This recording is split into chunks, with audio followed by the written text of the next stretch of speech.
ये चाय जो है ना, बहुत ही कमाल की चीज़ होती है। कुछ लोगों के दिन की शुरुआत, कुछ के दुकान में बैठी गपशप, कुछ के सुट्टे का साथी। चाय ना एक भावना होती है, खुशी में, दुख में, प्यार में, टकरार में, ब्रेकअप हो या फिर पहली मुलाकात हो, बस एक ही जज्बात काफ़ी होता है, चाय। चाय शायद कभी किसी को नाराज़ नहीं करती है, सबके रंग में घुल मिल जाती है। तो मेरे लिए चाय शायद अपनी बात मनवाने का एक ज़रिया था। तो हर सुबह की तरह चाय गैस पर उबल रही थी, माँ खाने की तैयारी कर रही थी और बाबा न्यूज़पेपर पढ़ रहे थे। मेरे स्कूल के सारे ही दोस्त पिकनिक पर जा रहे थे and like every other convent school you had to submit a fees beforehand. And बात मानिए से 8 साल पहले एक मिडिल क्लास फैमिली के लिए 800 रुपये बहुत बड़ी अमाउंट थी। तो मैंने बड़ी हिम्मत करके अपने बाबा से परमिशन मांगी। मैंने पूछा, बाबा क्या मैं जा सकता हूँ? उन्होंने पहली बार में तो कोई जवाब नहीं दिया, तो मैंने अपना सवाल फिर से पूछा। इस बार उन्होंने न्यूज़पेपर हल्का सा नीचे करा, मुझे देखा और मना कर दिया। बाबा की आज तक कोई बात नहीं काटी थी, लेकिन उस दिन मैं अपने बचपने में ज़िद करने लगा। मैंने कहा, बाबा जाने दो ना, सब जा रहे हैं। उन्होंने गुस्से में कहा, मना कर दिया ना एक बार, समझ में नहीं आता। मैंने भी तैश में स्कूल बैग उठाया, साइकिल निकाली और फ़ौरन स्कूल चलाया। जब स्कूल पहुंचा तो देखा मेरे सारे फ्रेंड्स साइड में बैठ के प्लानिंग कर रहे थे और मैं बस ये सोच रहा था कि कैसे माँ बाप हैं यार, अपने बच्चे की खुशी नहीं देखी जाती। गुस्से में न जाने क्या क्या नाप शनाप बोल रहा था। खैर, वापस आने का रास्ता जो महज 15 मिनट का था, उस रोज़ 1 घंटे में तय करा था। जब घर पहुंचा तो माँ ने पूछा, आज लेट कैसे हो गया? मैंने उन्हें कोई जवाब नहीं दिया। वो समझ गई थी कि मैं नाराज़ हूँ। उन्होंने मुझे समझाया भी, लेकिन मैं अपने बचपने में किसी की सुन कह रहा था। शाम को बाबा घर आए। उन्होंने बड़े प्यार से मुझे अपने पास बुलाया और समझाया कि बेटा फाइनेंशियल हालत सही नहीं है, समझो, अगली बार चले जाना। लेकिन मैं अपने बचपने में और गुस्से में न जाने क्या क्या अनाप शनाप बकने लगा। शायद इतना कि उनका हाथ उठ गया था मुझ पे।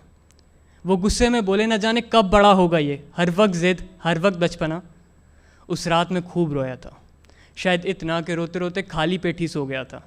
जब रात में भूख से हल्की सी आँख खुली तो देखा माँ बाबा बात कर रहे थे। माँ ने बाबा से कहा, भेज देते हैं ना, साल में एक बार ही तो जाता है, वो भी खुश हो जाएगा। बाबा ने कोई जवाब नहीं दिया, वो बस उठे और बाहर टहलने चले गए थे। अब मुझे रात भर उतावलेपन में नींद तो नहीं आने वाली थी कि शायद अब सुबह पैसे मिल जाएंगे और मैं पिकनिक पर जा पाऊँगा। सुबह हुई, बाबा मेरे पास आए। उन्होंने मुझे पैसे थमाए और कहा, ये लो, पिकनिक पर चले जाना। एक पल को मेरी खुशी का ठिकाना नहीं था। मैंने फ़ौरन साइकिल निकाली और स्कूल की तरफ चल दिया। घर से थोड़ा दूर पहुंचा था कि याद आया, जो तावलेपन में लंच तो घर भूल गया है। वापस घर आया तो देखा माँ बाबा फिर से बात कर रहे थे। माँ ने बाबा से पूछा, पैसे कहाँ से आए? बाबा ने कोई जवाब नहीं दिया। माँ ने फ़ौरन बाबा की सूनी कलाई देखी और कहा, घड़ी बेच दी क्या? बाबा ने कहा, क्या फालतू की बातें कर रही हो, ऑफिस के लिए लेट हो रहा है, खाना बांध दो। मैं अभी भी दरवाजे पर सुन्न खड़ा था, आंखों में आंसू लिए बस यही सोच रहा था कि सही में बाबा ने मेरी खुशी के लिए दादाजी की आखिरी निशानी भी बेच दी। क्या सही में मेरा सैर सपाटा उस घड़ी से ज़्यादा ज़रूरी था? खैर, मैं स्कूल आया वापस। अब पिकनिक पर जाने का मन नहीं था, वो पैसे स्कूल में जमा करने की हिम्मत नहीं थी। मेरे सारे फ्रेंड्स कह रहे थे, अविनाश चलना, चलते हैं, लेकिन अब बस जी सा नहीं था। वापस आने का रास्ता जो महज 15 मिनट का था, उस रोज़ फिर से 1 घंटे में तय करा। माँ ने पूछा, आज क्यों लेट है? उस रोज़ गुस्से में जवाब नहीं था और आज शर्म से।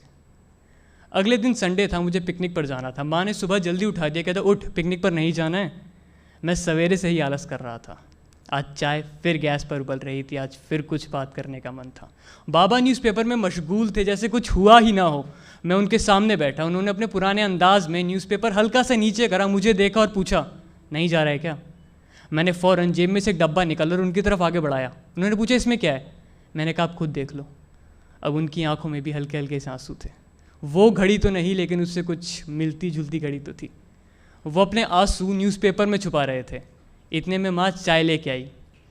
उन्होंने सब देखा। माँ बाबा ने अपने पास बुलाया, गले से लगाया और कहा, आज हमारा बेटा बड़ा हो गया। तो हम शायद कभी कभी अपने बचपने में अपने माँ बाप का प्यार, वो सैक्रिफाइस, वो सब भूल जाते हैं, लेकिन वो कभी भी हमारे लिए अपना प्यार कम नहीं होने देते हैं। So from this stage, I just want to say one thing. I love you, Mom, Dad, and thanks for all the sacrifices you've ever done for me.